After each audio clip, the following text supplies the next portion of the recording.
Greetings, nail people. Come on in. Come on in. It is March 9th. Hi, Kate. It is March 9th, and it's nails over coffee time. So here we go. See, I actually finally did something with my nails. So Rockstar Shellac. And I have for today my gigantic Cheshire Cat cup, which we had already decided that some of this has to do with perspective, but some of it is in fact a gigantic cup. So, hello everybody. Okay, so today we're going to talk a little bit about regulation, deregulation kind of issues. But first things first, so yes, the rack cards arrived. Those are my rack cards. So on the front, I have a nice bunch of information about me, bio, picture, because I always put my picture on all my marketing. Makes me more relatable. It's got all my social media stuff down here on the bottom. And then on the back, it's got my current price list. Just service name and price list. That's it. And contact and booking information and a thing to see my website. My website and my booking software has all the descriptions for these services, but there's just the prices. So this can go, and these are a lot cheaper to replace. And I can get a lot of information on one card. So those are here. I got 250 of them for like 50 bucks, I think is what it was after shipping and everything. So clubflyers.com, clubflyers.com. Great full color, glossy printing, good stuff. So let the marketing begin. I've got some Facebook ads and stuff right now, and I've had a couple bookings, so, you know, working, doing its thing. The other thing I want to talk about, kind of ties into the regulation, deregulation thing. For those of you who are Facebook friends with me, you already saw this. I have the manicurist position on the Washington State Board is open, it's vacant. And so I have applied for the open position on the Washington State Board and for a manicurist. And I applied once before in 2012, but at the time I was in college full-time and I worked in a spa full-time. And so I was the first runner-up, but they decided to go with the other person because they were afraid I wouldn't have enough time to commit to the board. So now I have none of those time restrictions. So I've applied. So hopefully, you know, this time I will actually get it. Be super exciting, right? So all of my dealing with that and looking through state, Kate says that she hopes I get it. I would be a good influence. Well, at least I can be a good influence on something, Kate. Instead of the black sheep demon seed. So, but all of the different things I was looking at kind of got my brain going, and there was some discussion the other day about me doing a show on regulation versus deregulation. And there was another post that I saw go up today about something that has to do with microblading that kind of touches on this. So I'm going to talk about both sides of the issue. And there's going to be some things that I say that are, gasp, shock, a little controversial, and that not everybody's going to agree with me on, and that's totally fine, but you're here, and so I ask that you hear me out, because I think that I think that maybe we need to change our mindset at how we look at it a little bit, and I think that a lot of other countries look to the United States where we have regulation, albeit 50 different regulations than, or 51 as the case may be, because I think Puerto Rico counts. We have different regulations in all the states. We don't have a national standard, but I think a lot of the other countries look to us. And because our situation is kind of a hot mess, I can understand why there's lots of other places that have little regulation or no regulation. And so we're going to kind of touch on all that kind of stuff. So, grab your cup of whatever and let's chat. So the first thing I want to talk about is for those of you who are in other countries who don't necessarily know how it works. Oh, see, and I just saw New Zealand popped up. For those of you who don't necessarily understand how regulation generally works in the States, here's a quick Cliff Notes version. So, basically, you have we don't have a national standard. So the state you're in, the jurisdiction you're in, has some amount, with the exception of one state. I think Connecticut still might not require manicuring licenses. I think it might be. I think it's Connecticut. Anyway, there was a few states a while back and they've all gone back to regulation except for, I think it's Connecticut. But the state that you're in requires a certain amount of hours of training, varying from 8 to 600 and everything in between. This is for nails. And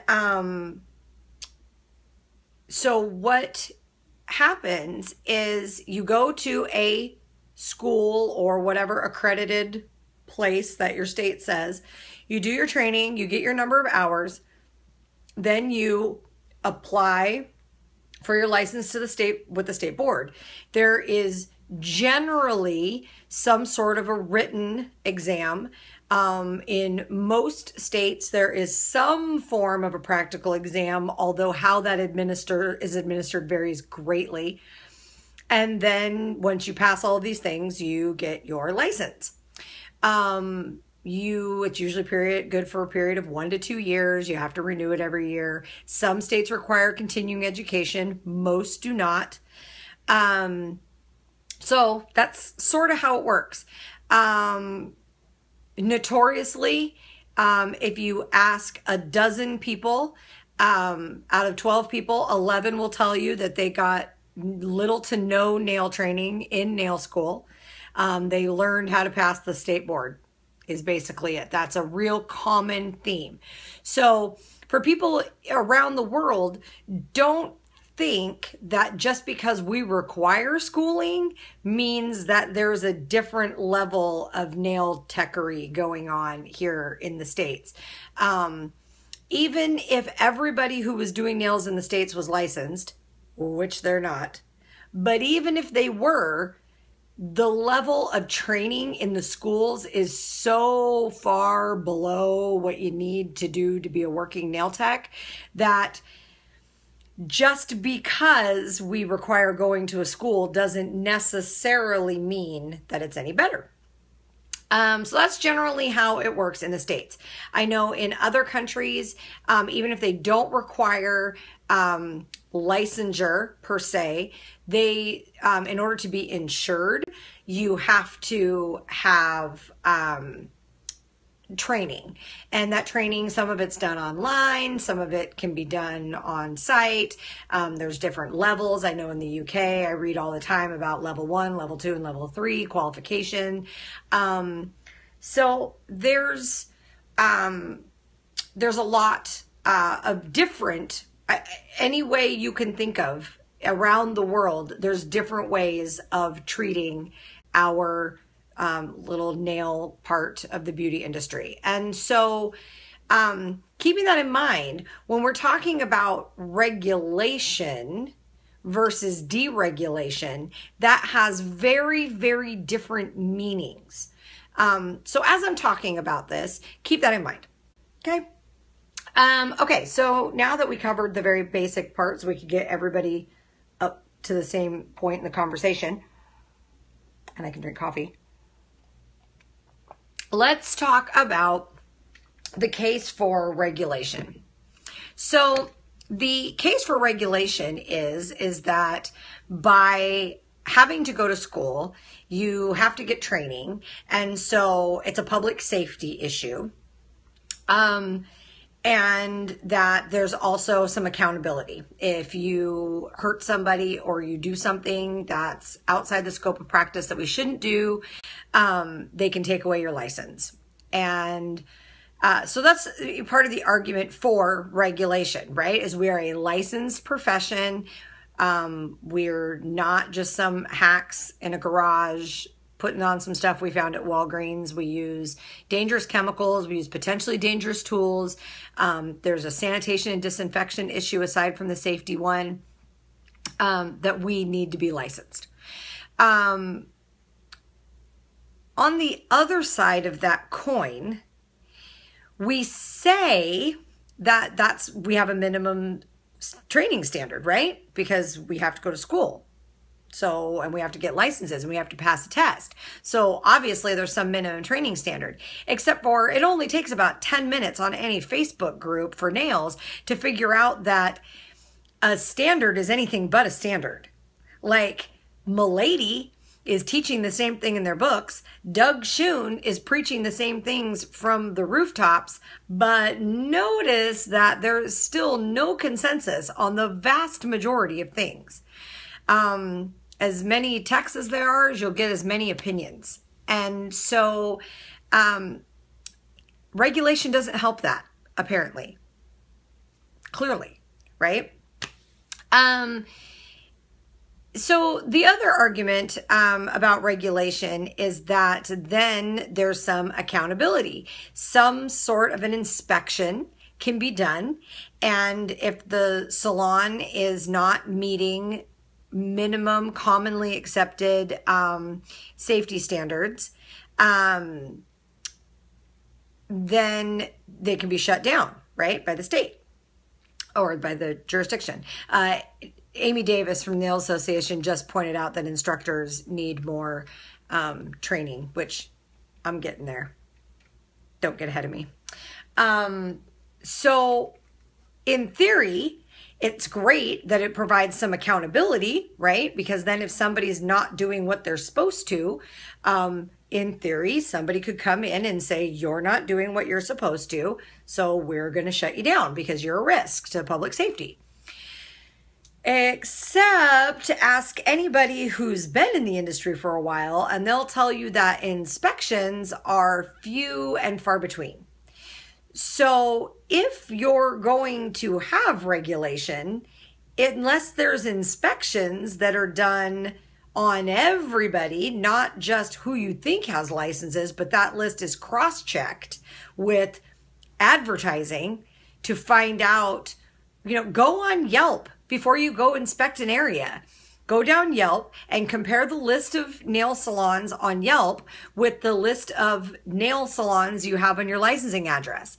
If there's some that are on Yelp that aren't on your licensing address, then go to those first. Inspect them, slap them on the back of the wrist, fine them for what they need to be fined, and tell them that you'll be back in a week and they better have a license. And if they don't, you're going to shut them down.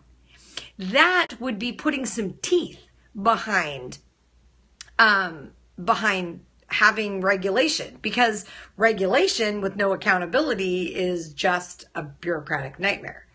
So I pulled some numbers so I could use for the Washington State for an example. So in Washington State, we have approximately, now our booth renters are considered salon shop. It's no different whether you're a booth renter or you're the only one in your space.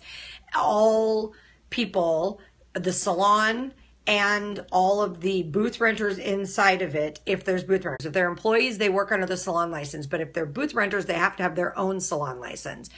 And that makes sure that there isn't an inaccountability issue. Everybody's accountable. So in Washington State, there is roughly 13,500 salons and schools, give or take. So 13,500. So now, as of last check, we used to, when I first came online, we only had 2 state board inspectors. Now, apparently we have 6. although I haven't been able to confirm that with the Department of Licensing before this. But I'm operating on the number of 6 because that's what we had that I knew of before. So let's do the math, okay? Our state law says that all salons need to be inspected at least once every 2 years, okay? And all schools have to be inspected every year on their renewal, okay? So using those numbers, roughly, if you have 13,500 establishments that need to be inspected roughly once every 2 years, then you can take that number and you can divide it by 2. And then, so you get the number of salons that need to be inspected every year, which I believe is 6,750, if I remember the math that I did. But you take that number and you divide it by 52 weeks in the year, and you divide that by 6 inspectors. And that means if you have 6 full-time inspectors and you're doing it right, you have approximately 22 salons a week to inspect. Now, is that very much a 40-hour-a-week full-time job? You bet. And in order for that to work, there has to be really streamlined inspection guidelines, which there isn't. And so in order to make all that work, you have to have really great protocols going on, and you have to have support people in the back in the office helping direct these field inspectors. Okay, but now I'm going to throw another number out at you, which is, so we have 13,500 salons, okay? We have 7.5 million residents in Washington State. So when we're going before the, Senate and House to get funding for the Department of Cosmetology, how important do you think our 13,500 salons with our roughly 69,000 operators and instructors for the whole cosmetology department, how much do you think they care about those 70,000 people as compared to the 7.3 million people in the state? So when you break it down that way, you understand why the numbers are such a problem. So I think the issue that we're going to have to face if we want to keep regulation and get places that are currently not regulated, is that we're going to have to address the public safety issue. This isn't about 70,000 cosmetology operators. This isn't about 13,000 salons. This is about 7.3 million people who, a good majority of them at some point get a salon service. Even the men get a haircut, right? They go to a barber or a cosmetologist. Not just nail services, skin, aesthetics, facials, oh my gosh, waxing, all of those things. We have to address it as a public safety issue, that it's not about 70,000 people, it's about 7.3 million people. And maybe we would be able to get some headway and get a little more funding. Now, that's just using Washington State as the example, because that's where I'm at. And so it's easier to come by the numbers and the data. But there's a post that was up today about microblading. And somebody put a post up. I'm going to share it on my personal Facebook page. I'll set it to private. I'll set it to public. Somebody put a post up about how there was a training course in Rochester, New York, not that long ago, where it was a 10-hour class, and it was 20 people, and it was $2,500 a person, and they taught you how to microblade in a day. Okay? Now, as people in the beauty industry, we hear that number and we go, well, duh. I went to school for 300 hours and I still don't know so much. There's no way I could learn how to microblade well enough to do it on a customer safely in 10 hours. Those of us in the industry go, well, duh, but that's because we are inside the industry. So we know that. We get it. We see it from the other side. For Jane Q Public, they don't get it. But this is the really interesting part about that. In the state of New York, are you ready for this? To be a tattoo artist, you only have to attend one 3-hour infectious disease course for $26. That's it. You take your 3-hour infectious disease course, you fill out some paperwork, you put your $100 in there to have your license for 2 years, and you send it off, and in a couple weeks, you're a licensed tattoo artist. That's it. And tattoo people are drawing blood. And one could argue that microblading is, and permanent cosmetics is similar to tattooing. It's just being done on your face. So, nope, no apprenticeship, no nothing. I could go today and get, in my state in Washington, and I looked it up because I was curious, because we're real big on regulation here. So I looked up because I was curious. If I wanted to become a permanent makeup artist, I could today find a class at the Red Cross, whatever. There's a list of like 25 classes. I have to take a infectious disease control class and pay for it and get my little certificate for it. And then I could send off my license stuff. And in 2 weeks, I would be fully licensed in the state of Washington to do permanent cosmetics without having proven a thing, without nothing. And I could do the same thing for tattoos. It doesn't require any of that. So here's the thing. So when we talk about regulation and deregulation, we need to back up, and so we can see the forest for the trees. Because we need to back up and go, okay, if they're not licensing tattoo artists and permanent cosmetic people with a bunch of training, well, how much do you think they care about the nail industry? Really? And so, and I'm in a super license on top of it, state board on top of it, regulation state. And even here, that's the way it is.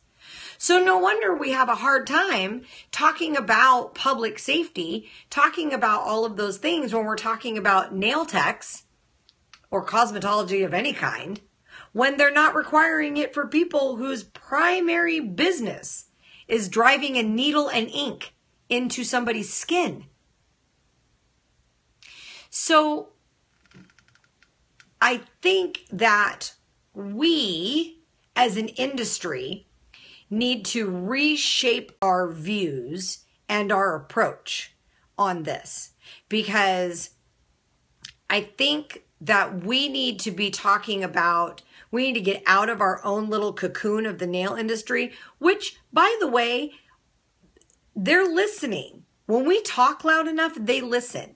Just a couple of months ago, there was a House of Representatives bill introduced in Washington state that, amongst other professions, was going to deregulate manicurists and make for this stupid online rating system like restaurants have. And it was just the most poorly written legislation ever.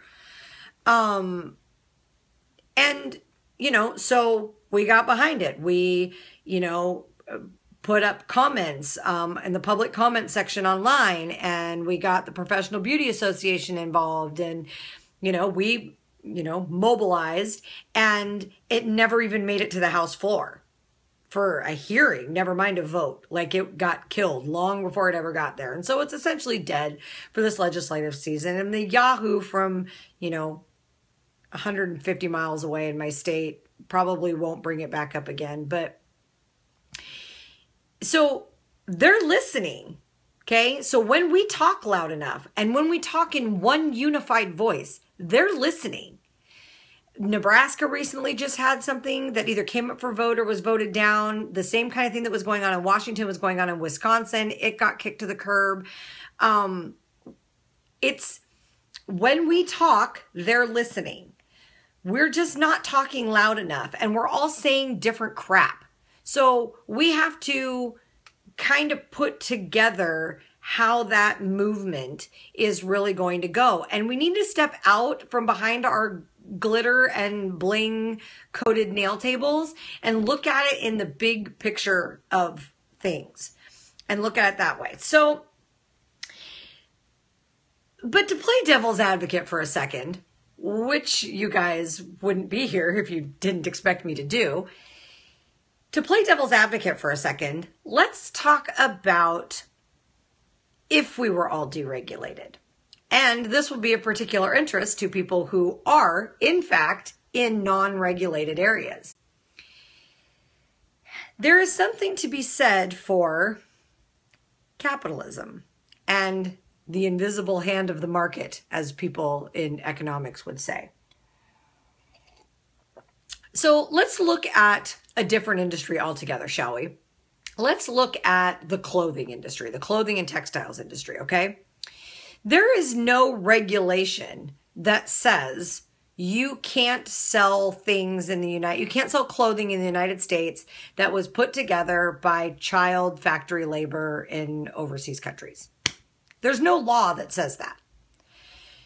It's been up to the companies to police themselves and the public to become educated on what's going on and then choose where they're shopping with, right? To try to put some of those things out of business. You reward companies that do good things and pay people a fair living wage around the world and or make products in your own country or whatever. You reward them with your business. And you punish people who choose to do it a different way by not giving them your business, right? That's how that works, voting with your dollar. Except for there is always going to be a segment of the market who wants $2 t-shirts from Walmart. And they don't care that they were made by an 8-year-old in China making 5 cents a day. They don't care. Doesn't affect them. They want a $2 t-shirt. So, and yet, the vast majority of people are not running around in $2 t-shirts. Or they're choosing to buy $6 t-shirts from Old Navy because Old Navy is owned by the Gap, and Gap has put a pledge out that they own all their factories overseas, and the ones that they don't own, they control very tightly contractually and agree to have no child labor and fair, wages. So there's people who say, okay, I'm going to do business with this company for $6 a t-shirt, but there's also people that are going to go out and spend $25 a t-shirt and they don't give one rat's rumpus where it was made. And there's always going to be people who don't care about the whatever and they just want to pay $2 for a t-shirt. So we don't have any regulation against that. That's the consumer driving that. In the United States, we don't have any regulation for genetically modified foods regarding labeling. Nothing. We do have labeling for if you want to say it's organic, you got to make sure it's certified organic. Otherwise, then you don't have to say anything, right? And so no labeling, nothing. No, this product may contain genetically engineered food. Nothing like that here. But what we have is a vibrant movement towards non-genetically modified foods and organic foods because the market is demanding it. People are saying, it's okay if you don't want to label everything genetically, has to be genetically modified or not. I'm just only going to buy things that say they aren't genetically modified. And I'm only going to buy them from companies who I know are doing the rest of the social responsibility thing. And so now what's happening is these big companies, these huge conglomerate companies are trying to find and invest in the supply chain of these small companies that are doing non-genetically modified and organic food because the public is demanding it. There's such a demand that they can't keep up and the bigger companies are losing market share. So you don't necessarily have to have regulation from a government entity to do something if you have public awareness behind it. So instead, Julia says in New Zealand, we have limited regulations, no licenses. Yeah, I actually, I knew that, Julia, because I'm a nerd, is why, basically. So the thing that I think we need to keep in mind is that, as talked about before, regulation is only as good as the accountability that it has. And if your accountability isn't going to have any teeth, then it's really no different than being deregulated. However, what you can do, and Julia says in New Zealand, one of their most respected techs has created an association. Right. One of the things that we can do is we can stop infighting with each other, determine minimum, doable in the salon, common sense, safety and sanitation standards, and then we can educate the public about those things. And I'm not talking about tonight on the news at 10, nightmare manicures, are you at risk? I'm not talking about that fear-based crap. No, I'm talking about a concerted movement where we are using social media. We are donating to a nonprofit organization that's primary goal is to buy for print media space, to send people out on TV and radio tours, to get the word out. Ask anybody who's been caught doing something they weren't supposed to do, how quickly word can spread around the world when somebody does something stupid or bad. And you know that if we can get the word out and out of the nail community and stop fighting with each other inside about it, we could actually get something accomplished from the consumer side. Then when the consumer knows, for example, in the state of Washington, if you use a Whirlpool pedicure bath, you're required, or anything that circulates water in the basin, you are required to disinfect a certain way, and you have to keep a written log of that disinfection on a specific piece of paper. So here's the deal. What most people don't know is that there has to be a disinfection log, and they don't know that it has to be made available to anybody, any member of the public who asks for it. So I, as a member of Jane Q Public, could walk into any salon in Washington State and say, oh, you use circulating jet foot spas. Can I ask to see your disinfection log?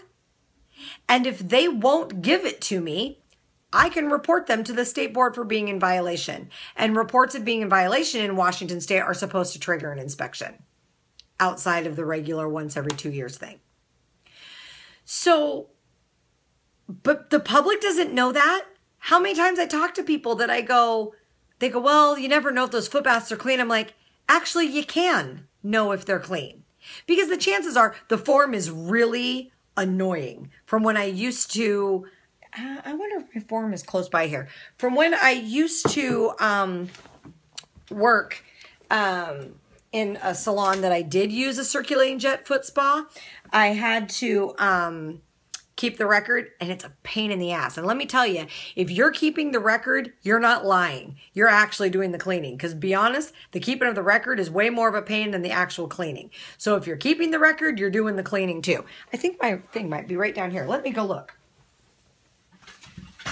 I think, there we go, there it is. Look at that. I still have a blank one. I'm such a pack rat.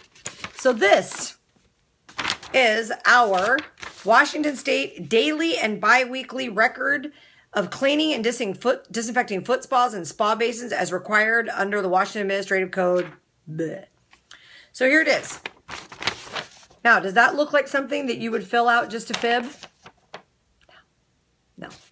It requires date, time, whether it was a daily cleaning or a bi-weekly cleaning, the name of the EPA hospital grade disinfectant you used, your printed name, and your signature.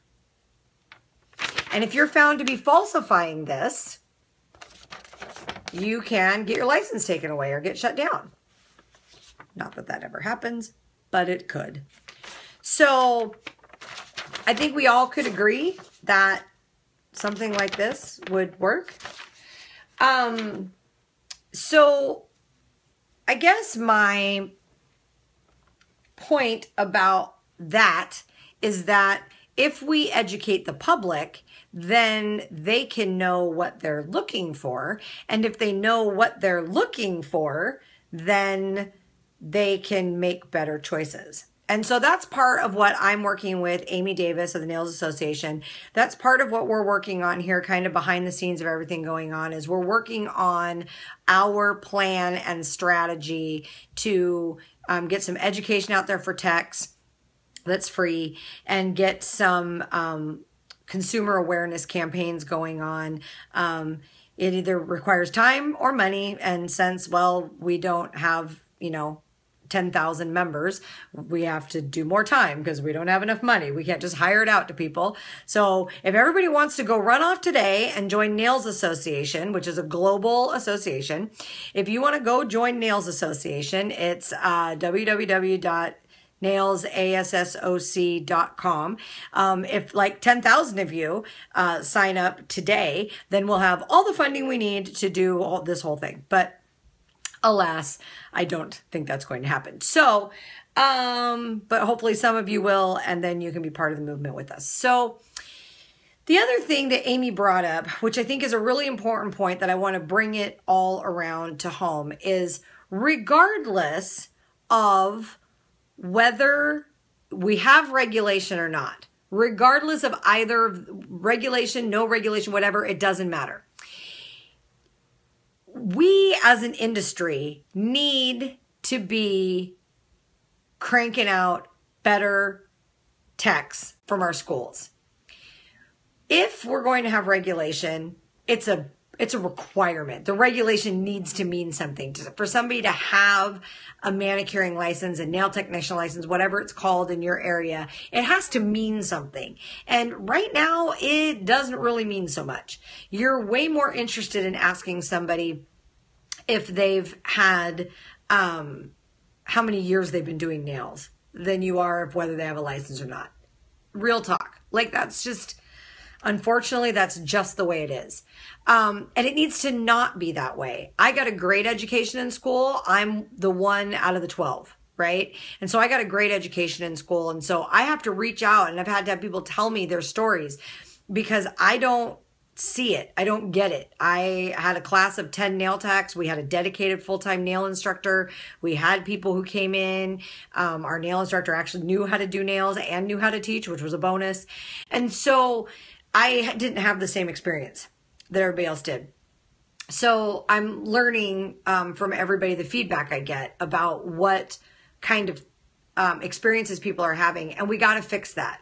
But in the case of again, back to my state, in my state, in order to be a licensed school, you have to submit your curriculum and all that kind of stuff every year. And they track pass-fail records and all that kind of stuff. Well, so would it be so difficult to figure out a procedure that when we were doing the annual inspection for the year for a school, that part of that annual inspection was soliciting anonymous feedback about how people are learning, or to do something that required that if you're going to have a manicuring program, because we do have apprenticeship in Washington State, so there is a way of not going to a school. You can do an apprenticeship in a salon, and it has its own set of requirements, which are way more strict than they are for the schools. And that's the problem. So isn't there some way that we could I don't know, only nail instructors can teach nail techs to get licensed in nails. I know that would reduce the number of nail programs because, but people travel to go to college. People travel to go get, they go to a different university or whatever. They uproot their life for that, or they go to night school at a university, or they do online stuff. With technology, there's got to be some way to make it so that you could do a school that would do all of your theory training and some of your practical training that doesn't require actually working on live human people. That could be done online. And then maybe you have to go for 2 weeks. That'll be 80 hours of actual intensive in-person training right before. And then you have to pass a practical examination in order to get your license. You see what I'm saying? Like, we got to think outside the box. There's got to be a better way to do it. But what we need to do is we need to all come together and figure out what those minimums are for safety and sanitation, what the minimums are we expect out of a new nail grad, or someone newly qualified. And we need to figure out how we can both work on the regulation part to stay regulated for the people that are, or get the places regulated that we think need to be, but also working over here where regulation doesn't matter, which is with the consumer. So there's so much to this issue, and it can't be summed up in a 3-line Facebook post about blah, they're going to take away our licenses. Stop. Right now, they could come in, they could take away my license. I'm invested in regulation just because I still have hope for complete reform. But to be honest with you, at this stage of the game, they could come take away my license and it would have zero impact on my business. Zero. Because I've been doing nails for 20 years and I've got some clients, and the reason why I have clients is the reason why I get to charge these prices. That doesn't have anything to do. The discount salon down the street isn't my competition. The unlicensed tech working on their back porch isn't my competition. So the licensing part thing to me doesn't really matter if they're not going to actually go in and shut those people down. So that is all of my thoughts on regulation, and deregulation. I think I covered all of it. If there's anything that I haven't covered, I'm going to sit here and drink my coffee for a minute to give you guys a second to type, to let me know what your thoughts are, what you think, ask some questions. And then we will probably call this a wrap because it has been 47 minutes that I've been just yammering away. See, I make funny faces, and that is what leads to those crazy, ugly screen grabs I get on YouTube all the time. Watch, it's going to be something like this. That's going to be the one that comes up. Nothing I can do about it. Well, I mean, I could if I didn't talk, but because I can't not talk, I'm going to make weird faces. So that's what it is. So if anybody has anything to comment or say, I'm just going to drink my coffee here. Maybe I'll sing the Jeopardy music. Na, na, na. Na na na na na na na na na na na na na. Universityofnails.com. Check it out. That was our pause for commercial break for everybody to type in.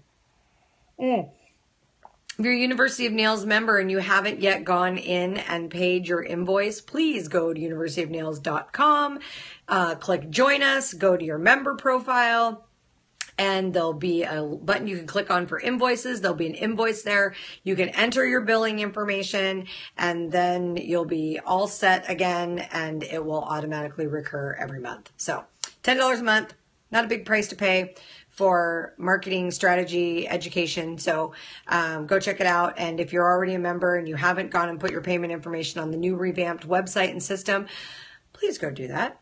www.universityofnails.com. Click on join us. It'll tell you you're already a member.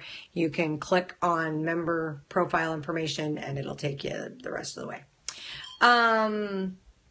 Like me on Facebook, Nails Over Coffee, University of Nails. Like my salon page if you want. It's Nails, Toes, Tans, Tacoma. Let's see, anything else? Oh, you can subscribe on YouTube.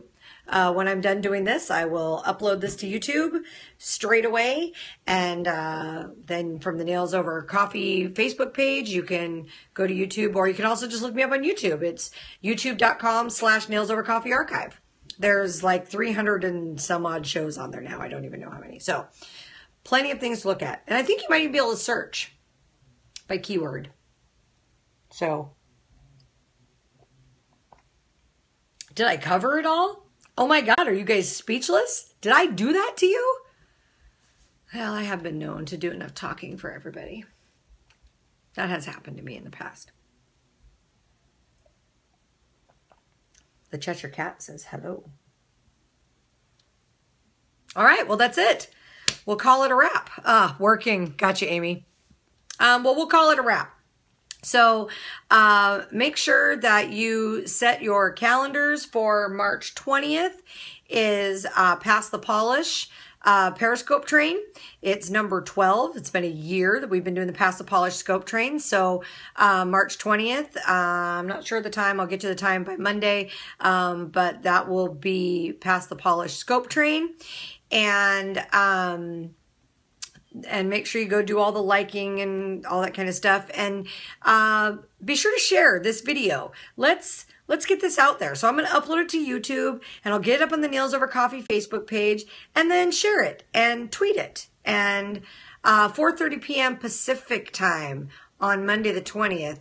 Ooh, that's a rough time, huh? That's 7:30 for you guys out in the East. That's like the middle of the night for the UK people. I guess this will primarily be a North American Pass the Polish.